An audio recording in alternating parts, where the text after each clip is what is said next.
کتاب الطہارات قال اللہ تعالی یا ایہا الذین آمنوا اذا قمتم الى الصلاة فاغسلوا وجوہکم الآیہ ففرض الطہارة غسل الاعضاء الثلاثة ومسح الرأس بهذا النص والغسل هو الإسالة والمسح هو الإصابة۔ ہدایہ کے اندر آج ہم کتاب الطہارات شروع کر رہے ہیں۔ ہدایہ عجیب مبارک اور پیاری کتاب ہے اور اس میں اللہ نے عجیب برکت اور انوارات رکھے ہیں۔ انشاءاللہ آپ بھی محسوس کریں گے ہدایہ کی لذت اور اس کے انوارات کو انشاءاللہ۔ کتاب الطہارات، طہارات جمع ہے طہارت کی، طہارت کی، اور طہارت جو ہے عربی زبان میں کہتے ہیں النظافۃ عن الاقذار والاوصاف۔ الطہارۃ فی اللغۃ النظافۃ عن الاقذار والاوصاف سواء كانت حسیۃ او معنویۃ۔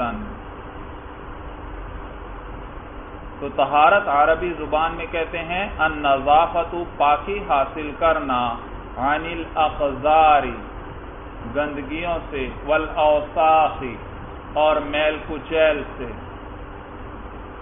گندگی اور میل کچیل سے پاکی حاصل کرنا، سواء كانت حسیۃ او معنویۃ، چاہے وہ گندگی اور میل کچیل حسی ہو یعنی آنکھوں سے نظر آنے والی ہو، محسوس ہونے والی ہو، او معنویۃ، یا کیا ہو، معنوی ہو، معنوی ہو، جیسے گناہ وغیرہ۔ اور طہارت کے مقابلے میں نجاست کا لفظ آتا ہے نجاست، اور نجاست عربی زبان میں ہر گندگی کو کہتے ہیں، چاہے وہ حسی ہو یا معنوی ہو، حسی ہو یا اس کو کیا کہتے ہیں، نجاست۔ حسی جو آنکھوں سے دکھائی دے جیسے خون ہے، پیشاب وغیرہ اور معنوی جیسے گناہ وغیرہ، ان کو کیا کہتے ہیں، ان کو بھی کیا کہتے ہیں، نجاست کہتے ہیں تو لہذا طہارت عربی زبان میں پاکی حاصل کرنا گندگی اور میل کچیل سے، چاہے وہ گندگی اور میل کچیل حسی ہو یعنی آنکھوں سے نظر آنے والی ہو، محسوس ہونے والی ہو، یا معنوی ہو جیسے گناہ وغیرہ۔ اور اصطلاح شریعت میں، اصطلاح شریعت کے اندر یعنی فقہ کے اندر طہارت جو ہے وہ کہتے ہیں النظافۃ عن حدث او خبث، النظافۃ عن حدث او خبث۔ الحدث هو امر معنوی، الحدث هو امر معنوی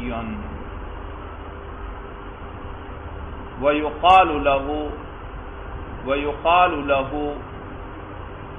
نجاست حکمیۃ، نجاست حکمیۃ۔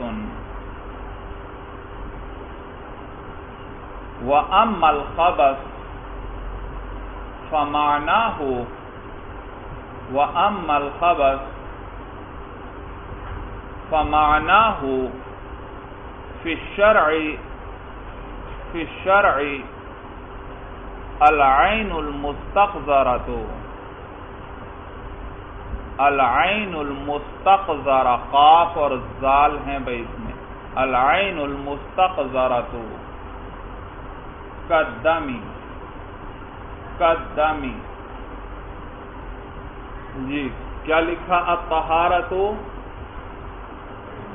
النظافۃ عن حدث او خبث، طہارت جو ہے اصطلاح فقہ کے اندر وہ پاکی حاصل کرنا حدث یا خبث سے. اور حدث کسے کہتے ہیں؟ حدث یہ امر معنوی ہے بھائی، امر معنوی، اور اسے نجاست حکمیہ بھی کہتے ہیں. مثلا ایک شخص کا وضو ٹوٹ گیا، اب بظاہر اس کے بدن پر کوئی نجاست نہیں لگی ہوئی بھائی، لیکن آپ کہتے ہیں اس حالت میں نماز پڑھنا جائز نہیں بھائی. معلوم ہوا اسے طہارت اس وقت حاصل نہیں ہے بھائی، تو یہ اسے حدث لاحق ہوا ہے بھائی، حدث بھائی. تو یہ ایک امر معنوی ہے اور نجاست حکمیہ ہے، یعنی نجس ہونے کا شریعت نے حکم لگایا بھائی. تو یہ کیا ہے؟ نجاست حکمیہ، حدث بھائی، امر معنوی ہے. جبکہ خبث وہ چیز جو گندگی ہو، جیسے پیشاب، خون وغیرہ بھائی، یہ خبث ہے. وہ چیز جو گندگی ہے، ناپاکی ہے، جس کا باقاعدہ جسم ہے بھائی، صورت سمجھ میں آ گئی، اس کو کیا کہتے ہیں؟ خبث کہتے ہیں. یہ یاد رہے گا بھائی، حدث نجاست حکمیہ کو کہتے ہیں. اور خبث کسے کہتے ہیں؟ وہ چیز جو گندگی ہے بھائی، عین مستقذرہ جیسے خون ہے، پیشاب وغیرہ، اس کو خبث کہتے ہیں. اور طہارت میں یاد رکھیے، طہارت قوا کے فتحہ کے ساتھ بھی پڑھنا، اس کو پڑھا جاتا ہے، قوا کے کسرہ کے ساتھ بھی اور قوا کے ضمہ کے ساتھ بھی، یعنی طہارت، طہارت، طہارت. لیکن حرکت کے بدلنے سے معنی بدل جاتا ہے بھائی. طہارت اگر قوا کے فتحہ کے ساتھ ہو تو اس کا معنی ہوتا ہے فعل نظافت، پاکی حاصل کرنے کا فعل جو ہے، جو پاکی حاصل کرنا، یہ کیا ہے؟ طہارت ہے، طہارت بھائی، طہارت. اور قوا کے کسرہ کے ساتھ ہو طہارتن تو یہ اعلی نظافت کو کہتے ہیں. اعلی نظافت کو کہتے ہیں وہ آلہ جس کے لیے پاکی حاصل کی جائے، وہ برتن وغیرہ یا اسی طرح وہ صابن وغیرہ، یہ کیا ہے؟ اعلی نظافت ہیں بھائی. اور اگر طہارت ہو طا کے ضمہ کے ساتھ تو وہ چیز جس کے ذریعے پاکی حاصل کی جائے، یعنی پانی، یعنی پانی. تو طہارت طا کے فتحہ کے ساتھ ہو تو کیا معنی ہے اس کا؟ فعل نظافت، یعنی پاکی حاصل کرنا، پاکی حاصل کرنے کا یہ جو فعل ہے یہ طہارت کہلاتا ہے. اور اگر طا کے کسرہ کے ساتھ ہو تو اس کا معنی کیا ہے؟ اعلی نظافت. اور اگر طا کے ضمہ کے ساتھ ہو تو اس کا معنی ہے وہ چیز جس سے پاکی حاصل کی جائے، یعنی پانی بھائی. اور یاد رکھیے یہاں کتاب الطہارات کے اندر طہارت ظاہری کے بارے میں ہم پڑھیں گے بھائی. طہارت کی بہت سی قسمیں ہیں، لیکن یہاں پر کون سی طہارت کا بیان ہوگا؟ طہارت ظاہری کا بیان ہوگا. طہارت کی بہت سی قسمیں ہیں بھائی.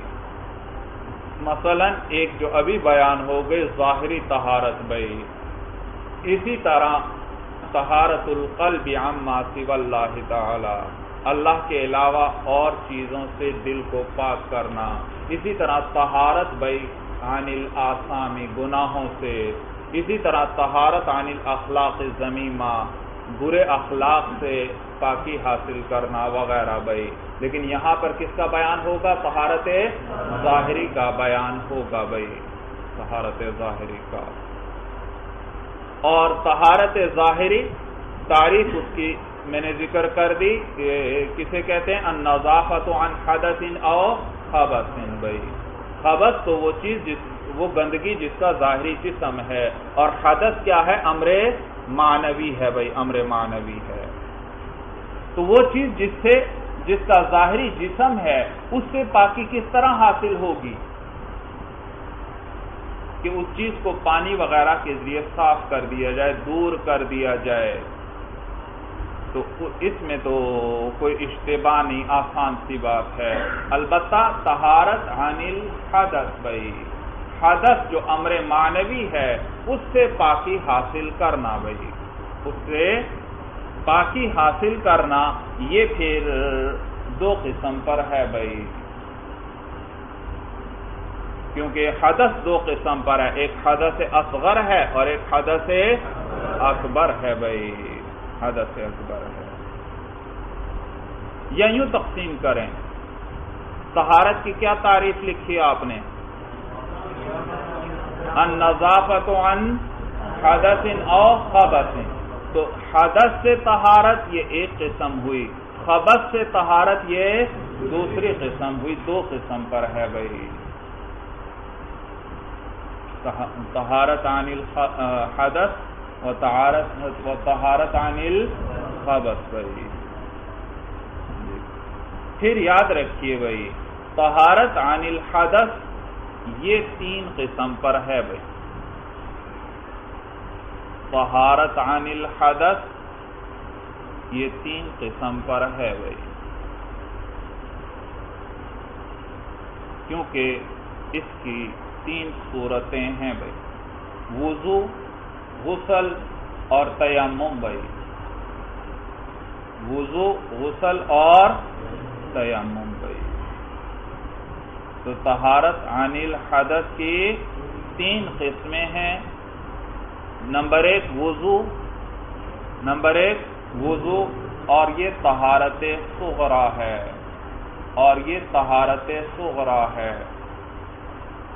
نمبر دو غسل، اور یہ طہارت کبریٰ ہے، یہ طہارت کبریٰ ہے۔ اور تیسرا تیمم جو طہارت اضطراری ہے بھائی، اضطرار کی حالت میں ہے بھائی، تو تیمم طہارت اضطراری ہے، الف ضاد طا را بھائی، اضطراری۔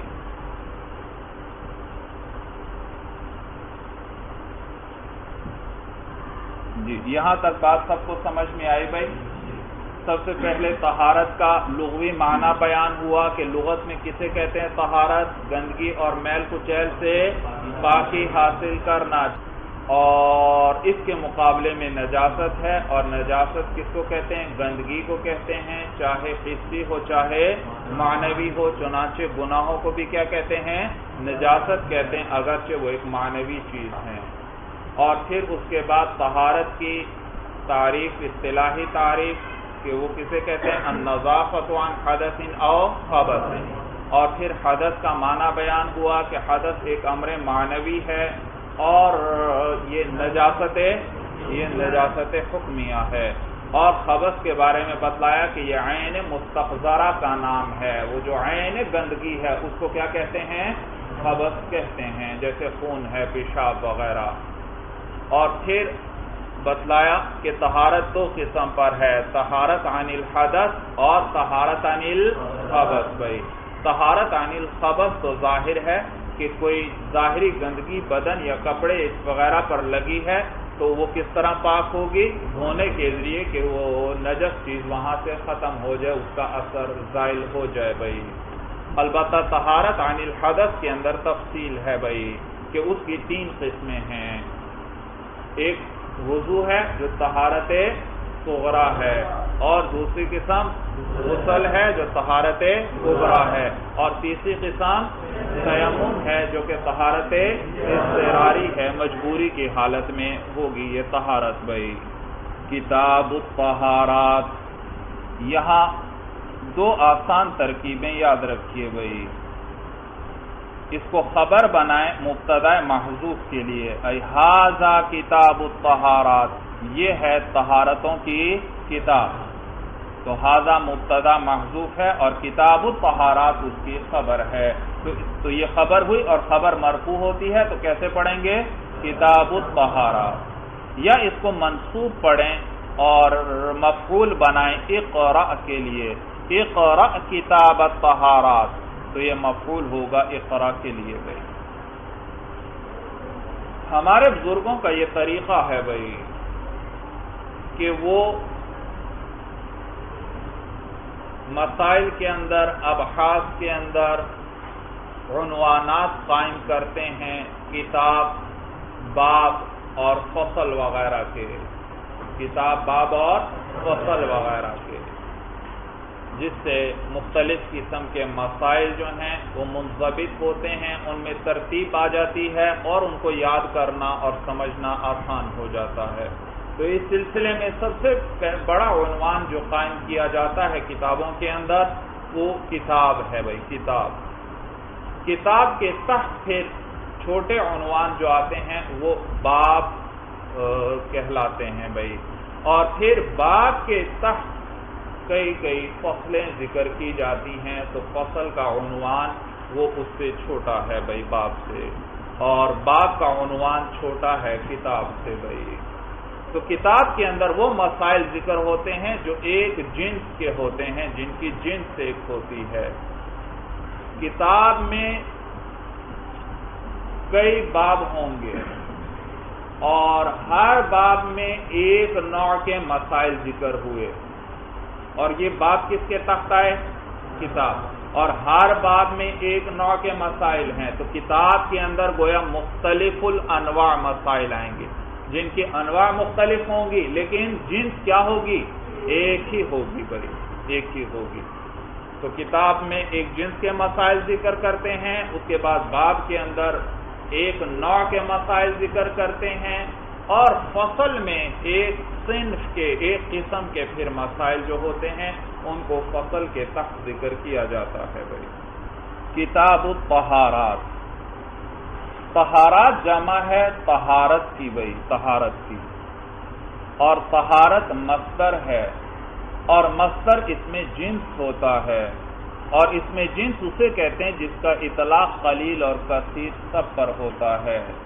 ایک انسان ہو، ایک آدمی ہو تو بھی کہتے ہیں یہ انسان ہے، جیسے انسان اس میں جنس ہے تو ایک پر بھی اس کا اطلاق صحیح، اور تمام دنیا کے لوگ مراد لیں تو بھی انسان ہی کا لفظ ان پر بولا جائے گا، تو انسان بھی کیا ہے اس میں؟ جنس۔ تو اسی طرح یہ مصدر جو ہے یہ بھی اس میں جنس ہوتا ہے، قلیل اور کثیر پر اس کا اطلاق ہوتا ہے بھائی، قلیل اور کثیر کا، اور جب قلیل اور کثیر پر اس کا اطلاق ہوتا ہے تو اس کی جمع عام طور پر استعمال نہیں کی جاتی۔ پھر صاحب کتاب یعنی صاحب ہدایہ طہارات جمع کیوں لے کر آئے بھائی؟ جواب یہ کہ مصدر کی بھی جمع آتی ہے بھائی، وہ مصدر جس کے آخر میں تائے تانیث ہو، جیسے یہاں طہارتن کے آخر میں تائے تانیث ہے تو اس مصدر کی جمع استعمال کی جاتی ہے، جمع لائی جاتی ہے۔ اور اسی طرح بعض اوقات حاصل بالمصدر کے اعتبار سے مصدر کی جمع لائی جاتی ہے، یعنی وہاں حاصل بالمصدر کا معنی مراد ہوتا ہے، جیسے بیوع بھائی، اب بیع مصدر ہے، اس کے آخر میں بولتا بھی نہیں ہے بھائی، تائے تانیث بھی نہیں ہے، لیکن پھر بھی اس کی جمع استعمال کی جاتی ہے بھائی۔ وہ کس اعتبار سے؟ حاصل بالمصدر۔ حاصل بالمصدر جانتے ہیں یا نہیں بھائی؟ حاصل بالمصدر بھائی، مصدر سے جو ہیئت حاصل ہو اسے کہتے ہیں حاصل بالمصدر۔ ہنسنا، ہنسنا یہ کیا ہے؟ مصدر ہے بھائی، اردو میں مصدر کے آخر میں نہ آتا ہے بھائی، ہنسنا، کھانا، پینا، چلنا، پڑھنا، یہ سب کیا ہے؟ مصادر۔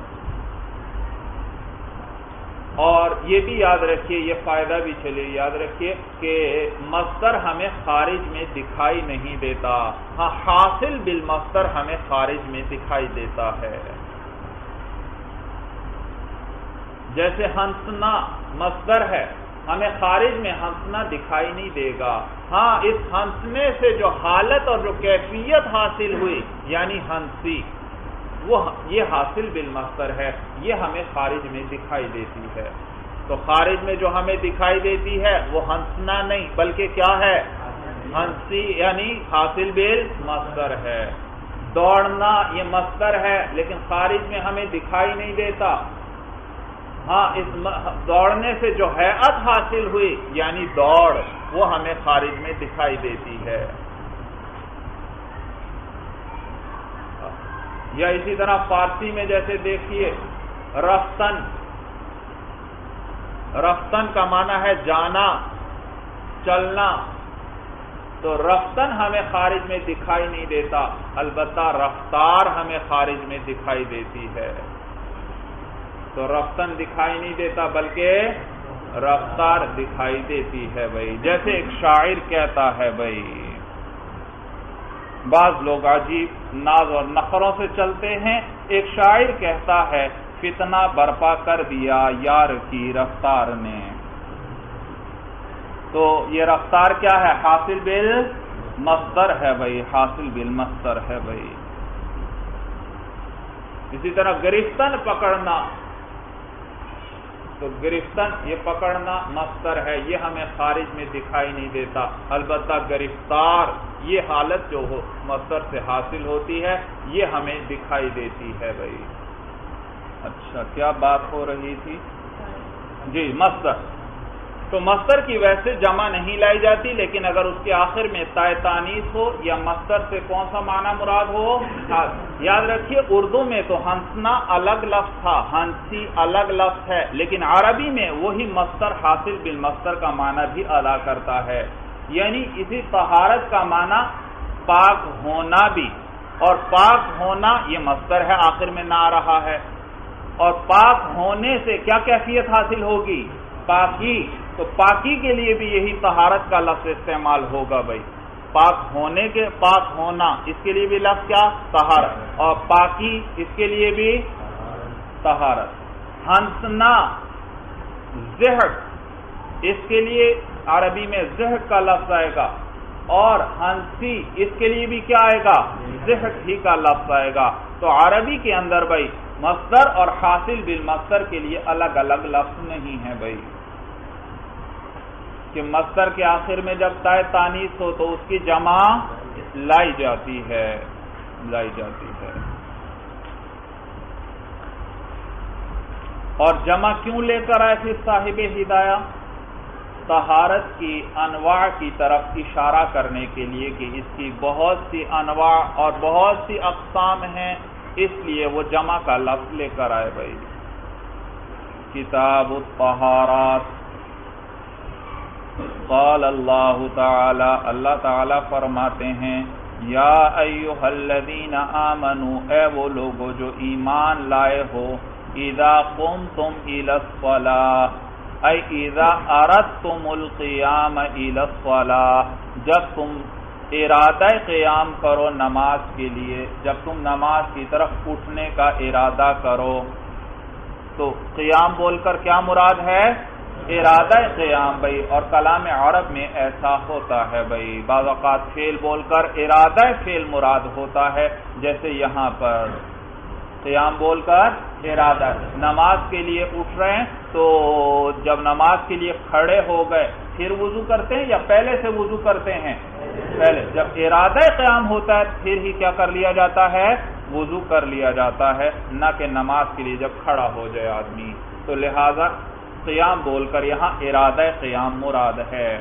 اے وہ لوگوں جو ایمان لائے ہو، اذا قمتم الی الصلاۃ، جب تم نماز کے لیے کھڑے ہونے کا ارادہ کرو، فاغسلوا وجوہکم، تو کیا کرو؟ اپنے چہروں کو دھو لو.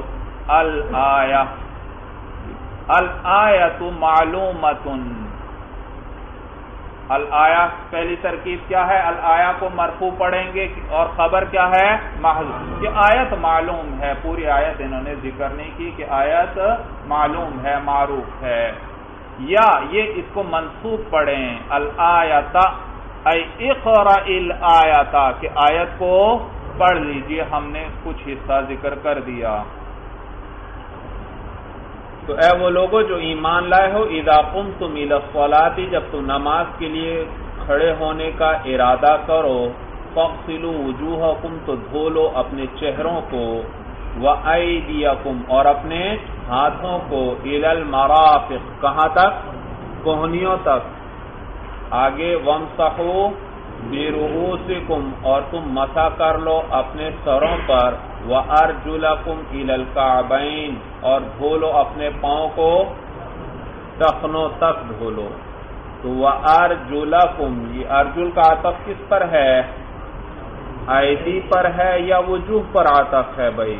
سورت سمجھ میں آ رہی ہے بھائی؟ وَامْسَحُوا بِرُؤُوسِكُمْ، رؤوس پر نہیں ہے، ورنہ تو کیا ہوتا؟